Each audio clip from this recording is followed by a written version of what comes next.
So I stood in this mirror years ago before I had my hip replacement. And look at me now. And I used to have what I call miracle moments where this hip over here would act right and I could move. But I'm telling you all, that hip replacement, it changed my life. It gave me my life back. I had got to the point where I was so debilitated. I couldn't even reach down to tie my shoe. Now look, I'm back to being able to do that.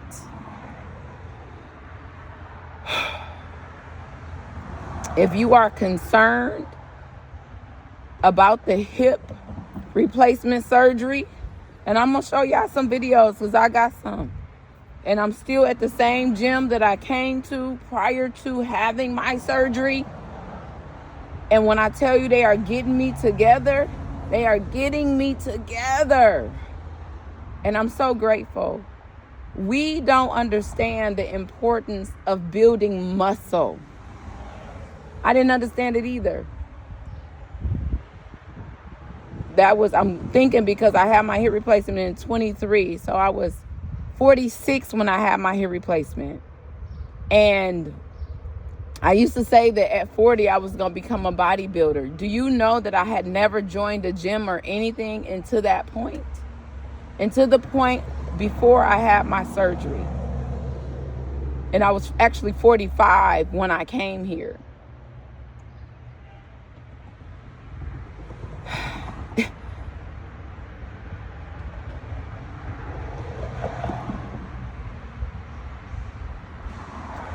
I was expecting God to supernaturally heal my hip.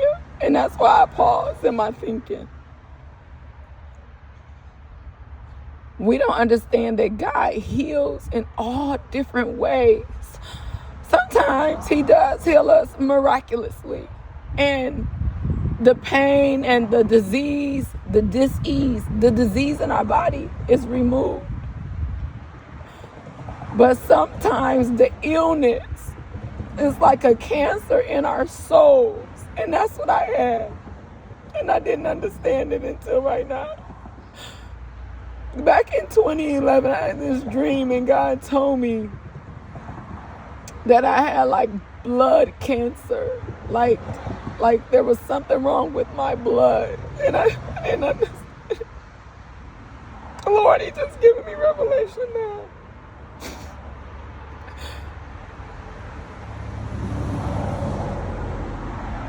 Earlier this year, he told me that I still had, I can't remember right now, but I still had some type of cancer. And cancer is always there. It's dormant until it's activated. And when it comes to our souls, our emotions begin to activate the cancer. But I'm going to tell you all this. What shows up in the spirit realm shows up in the natural too. When we walk in unforgiveness, it's a cancer to us. But unforgiveness is not the only cancer. When we hold on to limited beliefs, and that was me, I was operating codependently, and I had no idea that I was doing this because we don't understand definitions. We don't understand words. We say them, but we don't spend the time to educate ourselves.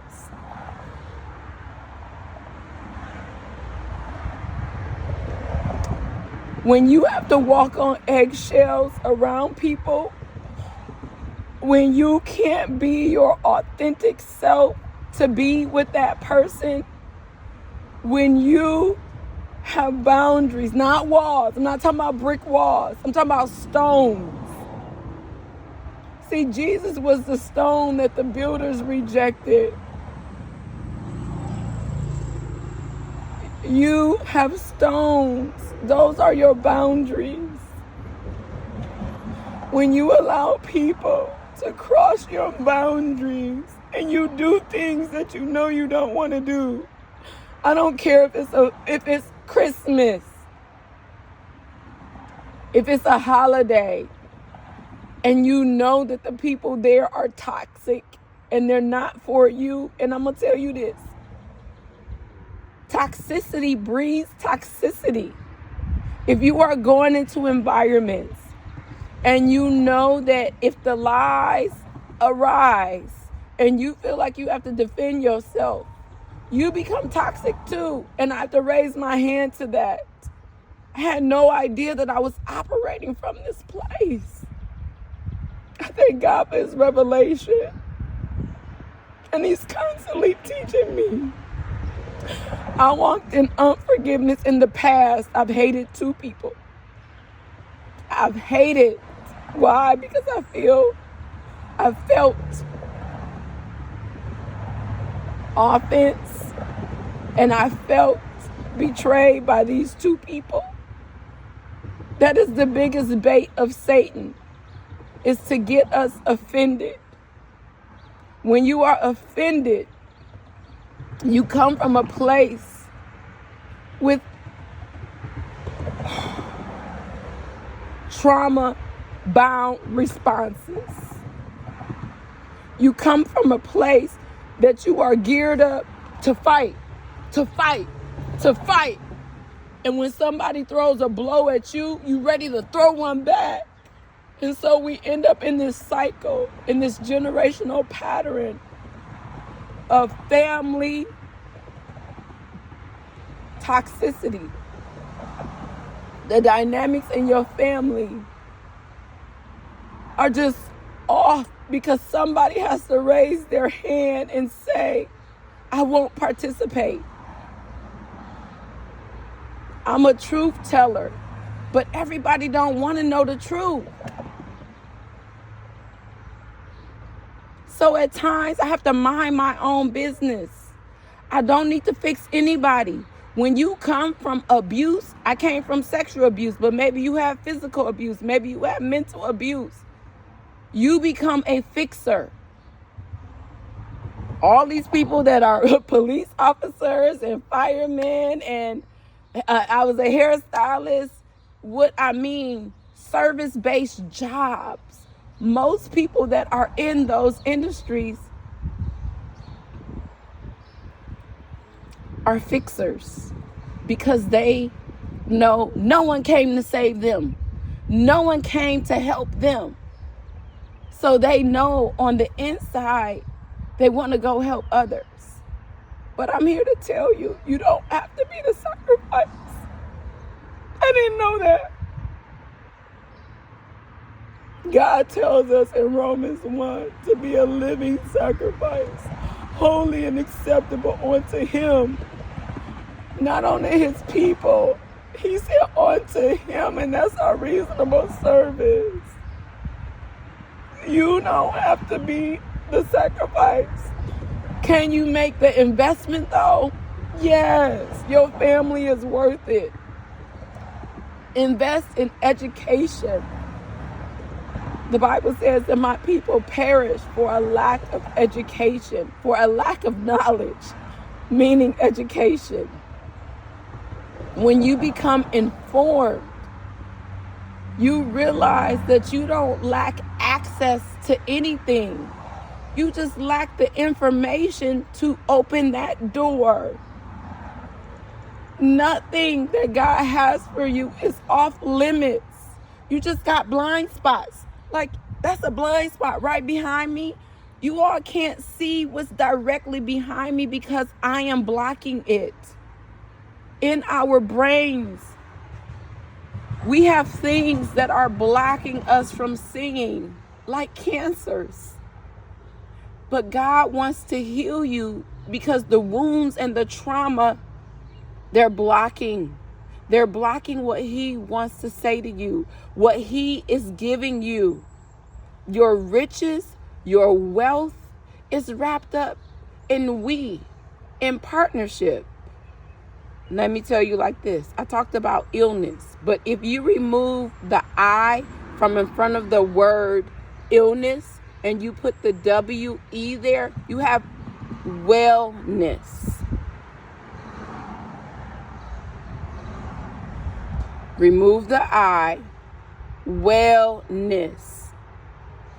I am only healthy today because I partner with God. Listen, when you're little babies in Christ, God is leading you. He's directing you. But when you grow up and mature in Christ, He wants to partner with you and come into relationship. When you first get saved, you are in a spirit of religion, but rightfully so. But people, He don't want you to stay there. You are in the church and you're trying to figure out, why am I stuck? Why am I stuck? It's because you have blockage.